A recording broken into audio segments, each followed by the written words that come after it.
question is how the next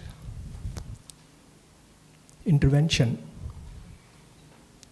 if we assume, and I think I do believe that that is going to be a transformational, slow, from the lowest level, the beauty that we want to see into individual level versus a tsunami kind of a wave coming in.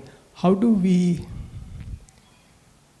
strike the balance when the urgency in the climate space today exists, where we have to have a decisive, people are talking about decisive decade, that urgency to happen probably from the top and from the bottom up to, the discussion. There are quite a few references in, again, Upadrushta, Anumanta, there are quite a good references in Bhagavad Gita that we will talk about it later.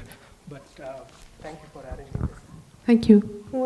Was that a question, or you found your answer in articulating the question? I think the question is still that how do, in the context of resiliency and the climate urgency, how do you strike that transformation?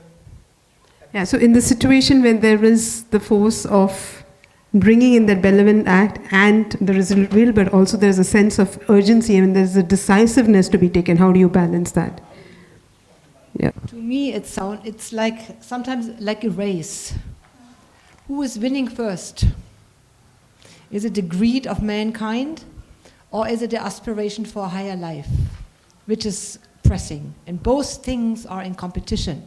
So we are in a sort of a race between this, and everybody on the planet right now has to make a decision, consciously or unconsciously, where you are.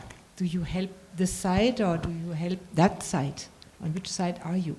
So the thing is that the side which goes for the transformation has an incredible impetus because the divine is behind it and it pulls it up. Just you open up to it, you're getting the help.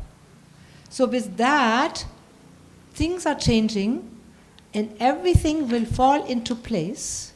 And if this happens fast enough, we can avoid a lot of destruction, which is otherwise happening. It's already happening.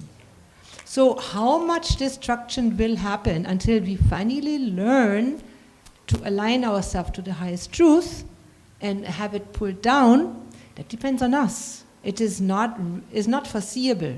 Does 50%, 30%, 90%, there will be destruction automatically because our consciousness is so low right now that we cannot avoid it. But we can avoid it by getting out of it. So this is a thing which will happen over generations. It will happen in the next 100, 200 years. We are part of it, and people are changing rapidly. They are changing rapidly. So, for example, climate change. Just one example of eating meat. If everybody stops eating meat tomorrow, it will be an incredible change on the whole environmental impact, a positive change. So how do you convince people? You convince people by making it conscious how bad it is. You work in your own way of telling to your friends, your neighbors, your family, and so on. Even in Europe, it's much worse with the factory pigs and cows and whatever they're eating there. But there's so much input of food which goes to feed those animals. Just a small example. How much destruction is necessary to scrape the oceans empty of fish because we want to eat the fish? Just leave them, leave them. We don't need all this. We can live in another way which is much more friendly to nature, to everybody. So people have to come at least on that level. It's not even spiritually. It's just making sense. Things like that. We have to see in what kind of race we are, how much destruction will still happen until we are finally coming out of it. So thank you.